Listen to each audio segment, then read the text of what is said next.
Hello, all. I'm sorry for my absence, but it's been a little bit more difficult for me to make these videos because I don't have as much free time as I did a few months ago.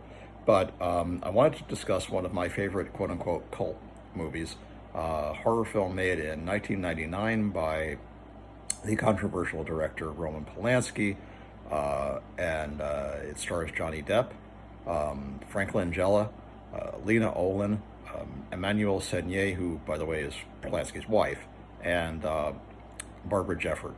I should say at the beginning, I find Roman Polanski a very reprehensible person. He's basically a child rapist, and I think he should be in jail.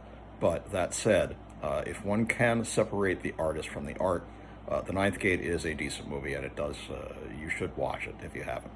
Um, I'm not going to give you away the whole story, but it's basically about a rare book dealer named Dean Corso, who's played by Johnny Depp, who's also something of a scoundrel. One of the first scenes we see him in, he's appraising a couple's father's book collection, and he gives them an overly inflated price for the books. He tells them, "Oh, you shouldn't take less than $500,000 for this collection." When another collector comes in and says, "You overevaluated them, and now they're not going to accept anything less, and damn you," and he kind of laughs it off. And he also underpays for a very valuable copy of Don Quixote.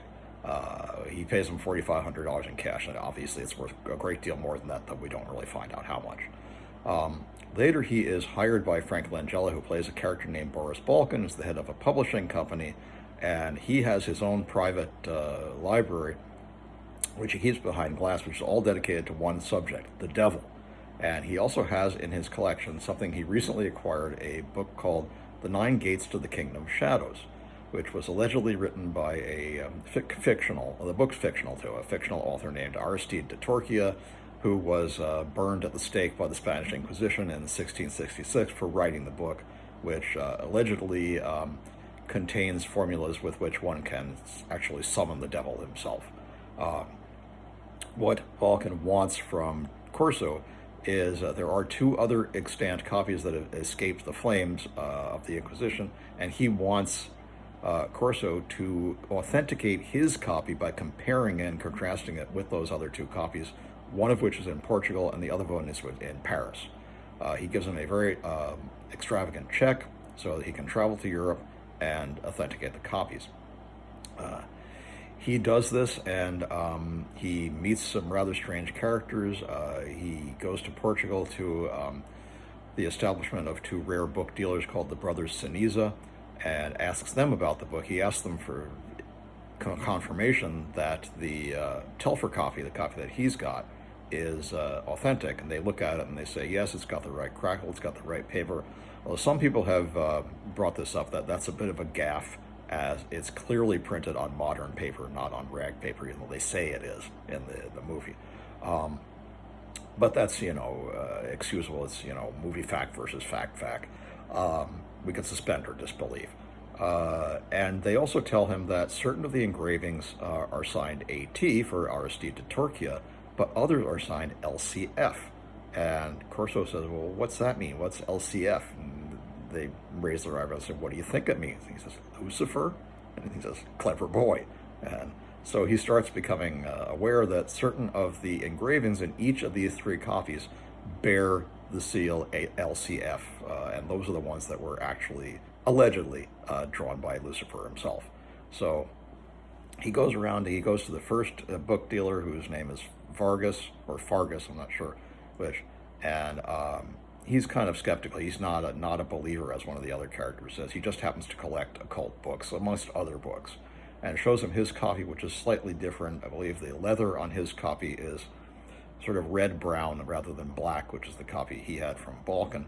And he also notices that several of the engravings are different.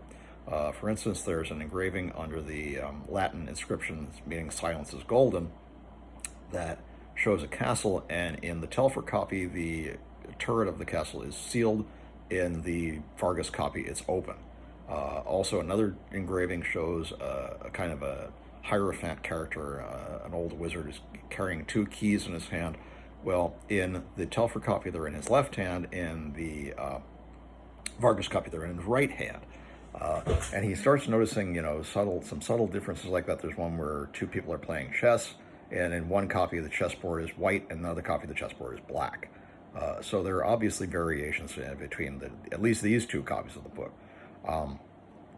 He then, he leaves Vargas and he goes to, he's going to go to Paris, and for some reason, Balkan calls him and says, what progress are you making? He tells him, that he made this progress. He said, well, did you get the book? He says, no. He said, well, why don't you go back and get it? So he's going to go back and convince Vargas to give him the book or sell him the book. Along the way on the train, he meets a girl who is a beautiful blonde with green eyes, and she's very mysterious. And he thinks she's following him, and he assumes incorrectly that she was hired by Balkan to shadow him. And he says something like, give Balkan my regards, and she gives him an odd look. She doesn't know who Balkan is. Oddly enough, she shows up at the Vargas estate when he goes there also, and points out to him that Vargas has been drowned in his own fountain, and also sort of protects him from this sort of thug character who has been hanging around, a black albino, very tall, very masculine, and threatening looking. And he apparently is the employee of Lena Telfer, the owner, a previous owner, I should say, of Balkan's copy of the Nine Gates, and she wants it back. And there's a scene in New York where she meets with him and basically asks him for it back, and he makes love with her, and then she asks him, where's the book? He doesn't have it on him, obviously. He's not going to be that stupid and actually have it on his person. And she says, don't fuck with me. And he says, seriously, I thought I just did. That's one of the best lines in the movie I've ever heard. Very funny in context. I know it's obscenity, but it's still funny in the context. Anyway, so now he knows that Lena Telfer wants that copy back. It was her husband's before he killed himself, and we see that in the first scene of the movie. But now, technically, she wants it back for reasons we don't know. So Vargas, he goes back into the Vargas estate, and his copy of the Nine Gates has been burned in the fireplace. There's nothing left of it except like a spine. He pulls it back out and tries to save something, but there's nothing there. He reports that to Balkan, who doesn't seem particularly disappointed, tells him to go to Paris and interview the holder of the third copy of Baroness Kessler, who has her own institute. And he goes to her institute, and she very reluctantly lets him in. She's very paranoid. She has a secretary on the first ground floor and a kind of a bodyguard on the second floor, and the bodyguard tells him, you have 30 minutes. He goes in and he starts asking her about her copy, and she gets a little bit insulted about, the fact that he seems to think it's not authentic. He says, well, what about this engraving? And he shows her one of the engravings, and she says, well, I've got a copy where it's different. And she says, what do you mean different? And then she starts sussing together that he's not working on his own, that he has too much knowledge about the book to be working on his own. She says, oh, you're just a wolf in sheep's clothing. You're working for Boris Balkan. Get out. And has him thrown out, bodily by her rather burly, sort of butch dyke guard, and tells him not to come back. Well, meanwhile, he has stashed his copy of the Nine Gates in his hotel room. When he gets back, it's gone. Somebody's taken it. Somebody's broken into his room and taken it. He assumes that that's Lena. He asks one of the desk clerks, has anybody been in the room? He says, just your wife. He says, I don't have a wife. And starts berating him. And the senior desk clerk says, oh, I'm so sorry. He's young. He doesn't know any better. Meanwhile, Balkan calls and says, what's the progress you're making? He says, well, I got thrown out by Baroness Kessler, but, and somebody murdered Vargas and burned his copy, but apparently they took the illustrations out because he'd seen that in the spine. They'd cut out the illustrations, the ones that said LCF. He tells him, to get the Baroness's copy, and he says, well, have you seen that bodyguard? He says, wait till she's on her lunch hour. So he does that, and he goes back, but he's made photocopies of his copy of the Nine Gates and the illustrations, and also the differences that he's noticed between his copy and the Vargas copy, and he's going to give them to Baroness Kessler as kind of a peace offering. He does that, and she lets him in reluctantly, and first is being very hostile towards him, and what do you want, kind of thing. And he gives her the copies, and she says, "That's interesting. I hadn't noticed any of these differences." And okay, I changed my mind. You can study my copy, but you're not to take it out of the room. And she lets him study it, and he sees again that there are three different engravings, all of which bear the name LCF. Um, as he is studying the book, he's hit on the head and he's knocked out. When he wakes up, Baroness Kessler has been strangled to death with her own necktie and her cravat, and the next room has been set on fire, and she spins out in her electric wheelchair into the room and is literally in hell now. She's burned up, and her book has also been stripped of those three engravings and destroyed. He goes back to report this to Balkan, and he's jumped by a couple of thugs who are apparently working for Lena Telfer, who still wants her copy back. As he is trying to evade them, this girl literally flies through the air, and like a superhero, she saves him, like beats up one of the thugs and chases off the other one. And he says something like, cynically, "Who are you, my guardian angel?" She says something like that. And then you see her eyes kind of glow a little bit from the inside, which is a little bit scary and a bit of a clue to who she really is, at least who I think she really is. She takes him back up to his room. His eyeglasses have been stepped on and ruined by the thugs, and he has to get a new pair of glasses, obviously, now. And he's beaten up, and the copy, his Telfer copy has been stolen. Balkan's very angry, wants him to get it back. He has to figure out, how to do that. He finds through his hotelier collection where Lena and her bodyguard are staying. He gets there just as they're leaving, but he doesn't really have time to go out. He's trying to hail a cab, and none of them will stop for him. Well, the girl shows up again, and she's stolen a Maserati that this Arab character was driving up with his blonde girlfriend, and they drive off together. And to avoid detection, she puts on the Arab's headscarf at one point and dark sunglasses, which I thought was kind of goofy looking. But it distracts people long enough that she's able to follow them, the car, for a certain length of time. But then a truck gets in their way, and he's being a jerk and not pulling over and not letting them into the lane, and they lose the Telfer one, her bodyguard, and now they don't know what to do. Well, he had been told, Corso had been told that Lena's maiden name was de Saint-Martin, and he sees a sign that says Saint-Martin on it, or the girl sees it rather and points it out to him, and then he drives into the town, asks a baker who happens to still be open, where is the Chateau Saint-Martin, and he tells him, and they go. But he doesn't go inside. He doesn't park inside, I should say. He sort of sneaks into the property. He confronts Lena and her bodyguard, who pull a gun on him, and the girl. This is the first time you see the girl punched in the face, and she actually bleeds. So there's, she's at least slightly human, if not entirely. There's also kind of an odd scene where she places a mark on Corso's head. She takes her three fingers, dips them in his blood, which, he's been beaten up, and wipes them on his head like this.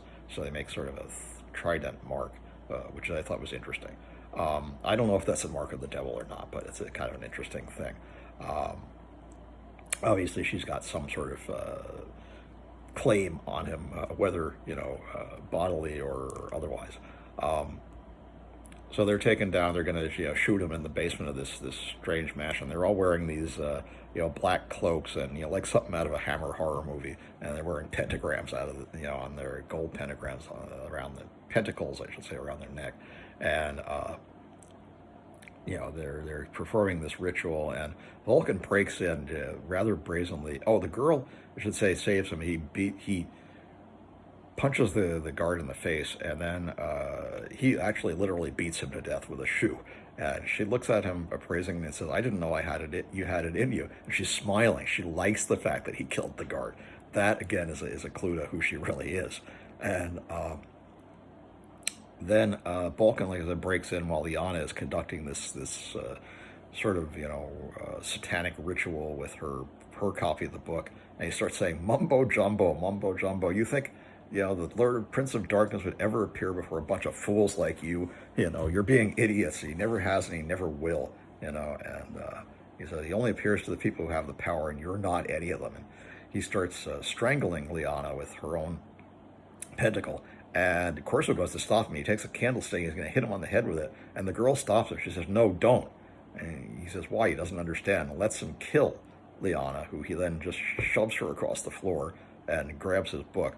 She says, "Well, now you're off the hook for the other murder. She just committed a murder in public, and that lets you off." So there's that motive. And then I don't remember what happened. Somehow he has come into possession of a postcard from France. And the postcard shows a castle, and the castle matches one of the engravings in the Nine Gates. And he figures that's where Balkan is going. Balkan drives off in a Land Rover, and he tries to keep up with him, but he's driving a Rolls Royce, and it becomes mired in muck, and he can't get it out. The girl shows up again at a very fortuitous moment, riding a motorcycle, and takes him a certain way, and then he hitchhikes the rest of the way. He asks a French kind of a peasant in a cafe, "Where is this?" And he shows him the postcard, and he brings over a map and shows it to him, and he hitchhikes there. As he gets there, Balkan is preparing. He has arranged all of the quote-unquote original engravings, i.e. those that say LCF, in a pattern that some scholars have noted the pattern forms the number 666, no matter which way the illustrations are arranged, engravings are arranged. But he figures out what the pattern means, and thinks this is going to give him, the power to summon the devil. He sets a sacred circle, and he lights it, and then he, with gasoline basically, and then he passes his hands through the flame and says, "I don't feel anything. I've been given the power." And then he says, "I'll show you." And Corso has fallen through a crack in the floor, so he can't stop him. And he's going to make him watch this ritual. Pours gasoline over himself and says, "It's magnificent. I don't feel anything." And then he starts to scream and realizes that he's not invulnerable. He hasn't inherited this satanic power. He's being burned to death. And he has dropped his sidearm, which Corso picks up and puts him out of his misery, shoots him to death. And then he leaves, and outside the castle, he encounters the girl again, and this time she's naked, and she seduces him and makes love to him. And he asks her after they've made love, why didn't it work? Why didn't Balkan, why wasn't he able to pass through the ninth gate? She tells him, she doesn't tell him much. She's driving, they're driving to, she doesn't need, your car needs gas. He's driving to a gas station, and he goes in to pay, and I think to get a snack, and he comes out, and the girl's gone again. But she's left a clue. The ninth engraving is a phony. It's a forgery, and she writes Hermanos Siniza, the Siniza brothers. He goes back to the Siniza brothers, which are now abandoned. Like I said, they were selling it in the first scene. They've obviously sold now, and they're taking all the furniture out, and these two guys who are actually played by the same two actors, same one actor, I should say, who played the Siniza brothers, because they just used split screen, pull over a bookshelf, and on top of the bookshelf, a piece of paper flutters down. Well, it's the actual engraving, and he looks at it and sees that the girl in the engraving looks like the girl who he keeps encountering. And the next thing we see, he's at the castle again. There's this brilliant light shining out through the main door, and he just walks into the light, and that's it. And that's the last that we see of him. Who was the girl? That's a very interesting question. I personally think she's supposed to be the devil.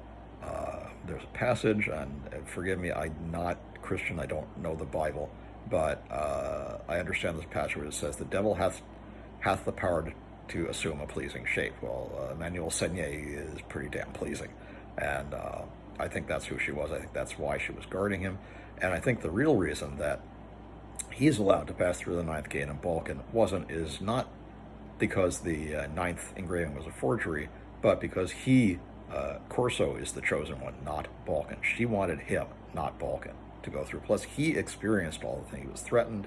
He played the game and won. He went through all of the tortures and the rituals that were required for him to be able to be granted this boon. and we don't know what happens after that. It's left up to your imagination, which I thought was rather creative. Anyway, highly worth watching if you can see it. It's not really available on streaming unless you pay for it. I found it on OK.ru, which I don't like using recently because I don't like Russia very much. My ancestors are Ukrainian, so you can kind of understand why I don't like using Russian sources right now. But still, very worth watching and a very interesting and intriguing film.